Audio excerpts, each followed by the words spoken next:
Assalamualaikum warahmatullahi wabarakatuh. Perkenalkan, nama saya Dayan Samupa dari kelas 2 IMA 04. Saya di sini akan menjelaskan tentang rangkuman dari materi 1 sampai 10. Human Relation.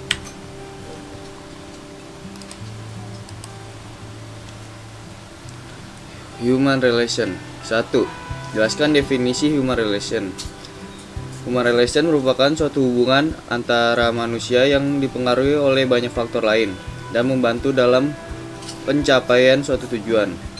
Menurut Stan Konsen, human relation adalah perilaku manusia dan antara hubungannya dalam organisasi dengan tujuan menggabungkan kebutuhan-kebutuhan dan sasaran-sasaran pribadi dengan kebutuhan-kebutuhan dan sasaran-sasaran organisasi secara menyeluruh. 2. Jelaskan sifat, tujuan, dan manfaat mempelajari human relation. Sifat dalam human relation tidak seperti berkomunikasi biasa, bukan hanya merupakan penyampaian suatu pesan oleh seseorang kepada orang lain, melainkan hubungan antara orang-orang yang berkomunikasi mengandung unsur-unsur kejiwaan yang amat mendalam. Tujuan dari human relation adalah menciptakan rasa saling pengertian baik untuk mewujudkan keseluruhan unsur-unsur tujuan. Mengembangkan hubungan yang positif antara suatu individu dengan organisasi yang menjadikan landasan bahwa setiap hubungan yang diciptakan adalah atas dasar saling menghargai. Sebab manusia memiliki martabat dan harga diri. Definisi human relation. Manfaat human relation. 1. Mempelajari individu yang kuat dan tidak sombong. 2. Sederhana, tidak malu-malu, serta tidak terlalu menonjolkan diri. 3. Memperkembangkan orang lain tanpa melupakan diri sendiri serta kebutuhan organisasi. 4. Menunjukkan minat kepada orang lain dan membicarakan hal yang diminatnya tanpa mengorek kehidupan pribadinya. 5. Mendengarkan sambil memberikan komentar. 6. Bijaksana namun tidak malas dan lambat.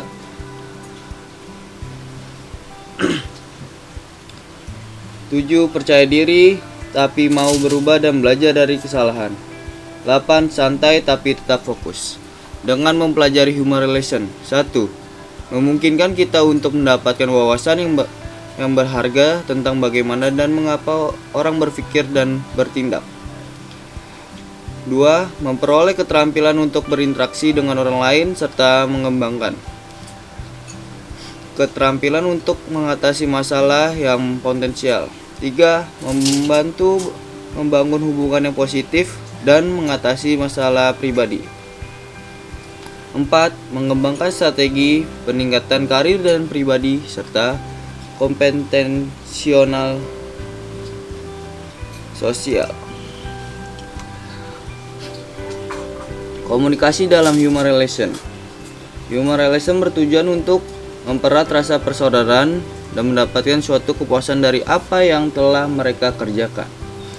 Human relation juga sangat diperlukan dalam lingkungan kerja, mulai dari tingkat top manajemen sampai pada tenaga pelaksanaannya. Hubungan yang terjadi pada setiap level pada perusahaan. Komunikasi adalah proses penyampaian pikiran atau perasaan oleh seseorang kepada orang lain dengan menggunakan lambang-lambang yang bermakna bagi kedua pihak. Komunikasi menggunakan media tertentu untuk mengubah sikap atau langkah laku seseorang atau sejumlah orang sehingga ada efek tertentu yang diharapkan. Menurut Effendi 2013. Jadi, komunikasi itu adalah proses di mana pesan disampaikan oleh komunikator kepada penerima. Pesan itu dapat berupa hasil pemikiran atau perasaan yang dimaksudkan untuk mengubah pengetahuan, sikap, atau perilaku si penerima pesan.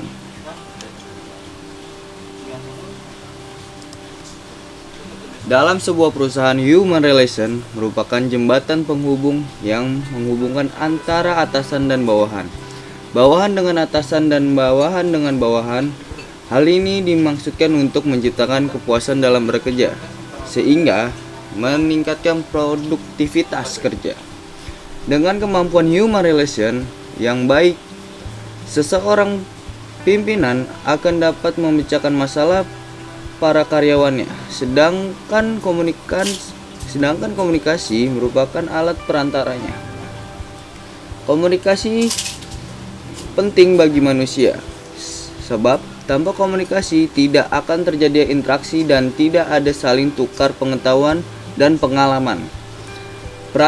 Peradaban dan kebudayaan, perkembangan masyarakat dan kemajuan teknologi tidak mungkin terjadi tanpa komunikasi antar manusia, baik dalam lingkungan suatu bangsa maupun antara bangsa. Komunikasi adalah kunci yang dapat membangun yang kuat dan mendorong kinerja yang lebih baik. Pentingnya keterampilan komunikasi yang baik perlu ditekankan dalam program lahan. Komunikasi merupakan salah satu aspek penting dalam human relation, di antara adalah 1. Membantu membangun, 2. Menghindari kesalahpahaman. Communication style and self-esteem. 1. Gaya komunikasi merupakan jendela untuk memahami bagaimana dunia memandang seseorang sepenuhnya sebagai suatu kepribadian yang unik. Hal ini mempengaruhi hubungan seseorang baik dalam karir dan kerja emosional. Cara atau gaya komunikasi terkadang menjadi lebih penting dari konten komunikasi tersebut. Banyak orang memahami konten dengan baik, tetapi pesan komunikasinya tidak sampai atau tidak diterima karena ketidakmampuan dalam menyampaikan pesan tersebut. Gaya komunikasi ini bersifat mengendalikan dan ditandai dengan adanya satu kehendak atau maksud untuk membatasi, memaksa, mengatur perilaku, pikiran, dan tanggapan orang lain. Orang-orang yang menggunakan gaya komunikasi ini dikenal dengan nama komunikator satu arah. Para komunikator satu arah ini tidak khawatir dengan adanya pandangan negatif orang lain, tapi justru berusaha menggunakan kewenangan dan kekuasaannya untuk memaksa orang lain mematuhi pandangannya. Pihak-pihak yang menggunakan gaya ini lebih memusatkan perhatian pada pengiriman pesan. Mereka tidak memiliki ketertarikan dan perhatian pada umpan balik, kecuali jika hal tersebut berguna bagi kepentingan pribadi. Gaya komunikasi ini dapat mengakibatkan melemahnya tindak komunikasi, artinya tidak ada keinginan dari orang-orang yang memakai gaya komunikasi ini dengan orang lain, karena ada beberapa persoalan atau kesulitan antar pribadi yang dihadapi oleh orang-orang tersebut. Karakter dan komunikasi. Karakter orang terbuka bisa dikatakan ekstrovert. Orang dengan karakter ini lebih suka mengarahkan energi dan perhatiannya terhadap dunia luar. B. Orang ekstrovert cenderung lebih mudah dipengaruhi oleh sekelilingnya dibandingkan kondisi sendiri. C. Minatnya terhadap situasi sosial, suka bergaul, ramah, cepat menyesuaikan diri, dapat menjalin hubungan baik dengan orang lain, walaupun ada masalah lebih suka bertindak dulu, berpikir belakangan. Karakter orang tertutup. Introvert.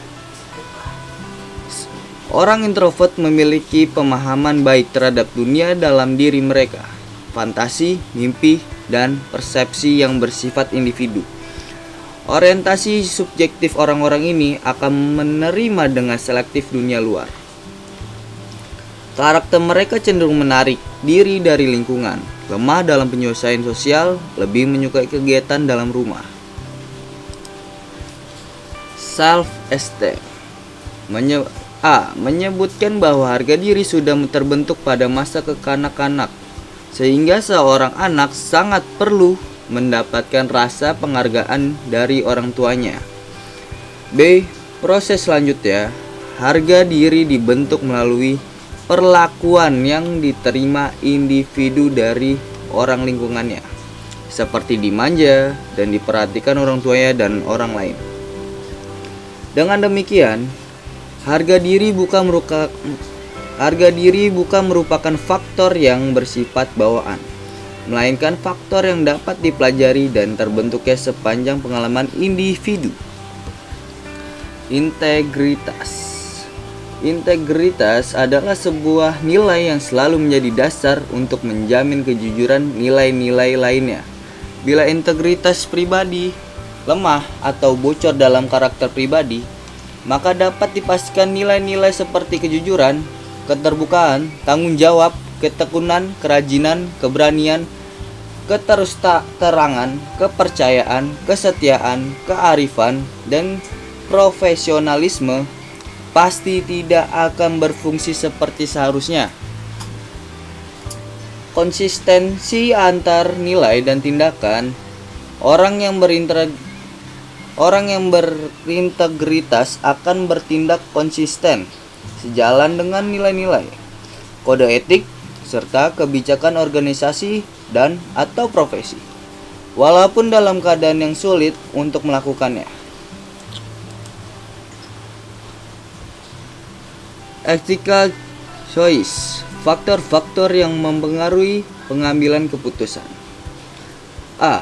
Tahap perkembangan moral merupakan suatu tahap penilai dari kapasitas seseorang untuk menimbangkan secara moral benar. Semakin tinggi perkembangan moral berarti makin kurang ketergantungannya pada pengaruh-pengaruh luar, sehingga ia akan makin cenderung berperilaku etis. Lingkungan organisasi, hal ini menunjuk pada perspektif karyawan mengenai pengharapan, ekspektasi organisasional. Apakah organisasi itu mendorong dan mendukung perilaku etis dengan memberi ganjaran atau menghalangi perilaku tak etis dengan memberikan hukuman atau sanksi? Langkah-langkah pengambilan keputusan yang etis, mengidentifikasikan para pemegang kepentingan dan mempertimbangkan situasi-situasi dari sudut pandang mereka. Mempertimbangkan alternatif-alternatif yang tersedia juga disebut dengan imajinasi moral. Mempertimbangkan bagaimana sebuah keputusan dapat mengaruhi para pemegang kepentingan. Membandingkan dan mempertimbangkan alternatif berdasarkan 1. Membuat keputusan, 2. Memantau hasil, 3. Konsekuensi, 4. Kewajiban, hak dan prinsip, 5. Dampak bagi integritas dan karakter pribadi. Attitude can save yourself. Attitude can shape your life. Aspek kognitif berkaitan dengan gejala mengenai pikiran. Aspek ini berwujud pengolahan, pengalaman, dan keyakinan serta harapan individu tentang objek atau kelompok. Aspek ini merupakan pengetahuan, kepercayaan, atau pikiran yang didasarkan pada informasi berkait dengan objek. Aspek afektif berwujud proses yang berkaitan dengan perasaan tertentu seperti ketakutan, kedengkian, simpati, antipati, dan sebagainya yang ditujukan pada objek-objek tertentu. 3. Aspek konatif berwujud proses tendensi atau kecenderungan untuk berbuat suatu objek. Misalnya, kecenderungan memberi pertolongan, menjauhkan diri, dan sebagainya. Ciri-ciri sikap. A. Sikap tidak dibawa orang sejak lahir, tetapi dibentuk atau dipelajari sepanjang perkembangan orang itu dalam hubungannya dengan objek. B. Sikap dapat berubah-ubah, karena itu sikap dapat dipelajari orang atau sebaliknya. Sikap dapat berubah-ubah pada seseorang jika terdapat keadaan-keadaan dan syarat-syarat tertentu mempermudah berubahnya sikap pada orang tersebut. C. Sikap tidak dapat berdiri sendiri tapi senantiasa mengandung relasi tertentu dengan suatu objek. D. Sikap mempunyai segi-segi motivasi dan segi-segi perasaan. Sifat inilah yang membedakan sikap dari kecakapan atau pengetahuan yang dimiliki orang lain. Fungsi sikap. 1. Fungsi menyesuaikan diri berarti sikap berusaha untuk memaksimalkan hal-hal yang diinginkan dan meminimalkan hal-hal yang tidak diinginkan. 2. Fungsi pertahanan ego yang akan melindungi dari pahitnya kenyataan. Maksudnya, sikap dapat merefleksikan problem kepribadian yang tidak terselesaikan.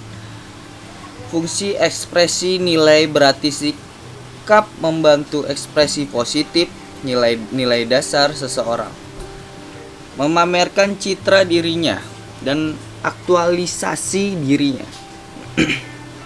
4. Fungsi pengetahuan berarti sikap sebagai suatu skema, yaitu suatu cara strukturisasi agar dunia di sekitar tampak logis dan masuk akal.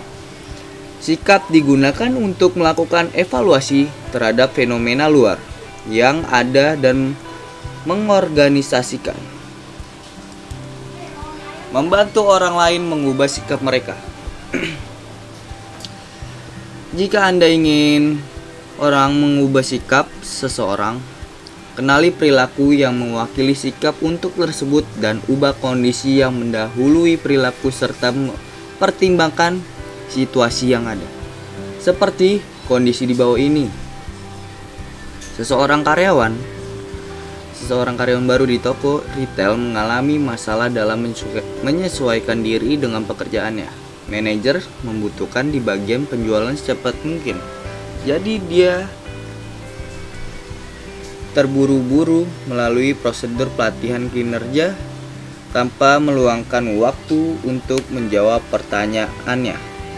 Sekarang dia menemukan ada banyak pertanyaan pelanggan yang tidak bisa dia jawab, dan dia kesulitan mengoperasikan mesin kasir yang terkomputerisasi. Dia ingin berhenti dan sikap negatifnya memengaruhi kinerja pekerjaannya dan cara dia menangani pelanggannya. 1. Ubah kondisi yang mendahului perilaku tersebut. Semestinya, manajer dapat dengan mudah mencegah sikap negatif karyawan ini dengan menjawab semua pertanyaannya sebelum dia ditempatkan di bagian penjualan. Mungkin dia bisa meminta seorang penjual berpengalaman untuk tinggal bersamanya saat dia membantu beberapa pelanggan pertamanya. Di atas segalanya, dia bisa saja menunjukkan sikap peduli dan suportif terhadapnya. 2. Ubah konsekuensinya yang mengikuti perilaku tersebut. Cara lain untuk membantu orang lain mengubah sikap mereka adalah dengan mengubah apa yang terjadi setelah mereka menunjukkan perilaku yang ada. Anda coba ubah. Aturan sederhana berlaku ketika sebuah pengalaman diikuti oleh konsekuensi positif. Orang tersebut cenderung mengulangi perilaku tersebut. Ketika sebuah pengalaman diikuti oleh konsekuensi negatif, orang tersebut kemungkinan besar akan menghentikan perilakunya. Sikap tidak lebih dari proses berpikir pribadi. Kita tidak dapat mengontrol memikirkan yang terjadi dalam pikiran orang lain, tetapi terkadang kita dapat mempengaruhinya dan terkadang juga tidak dapat melakukannya.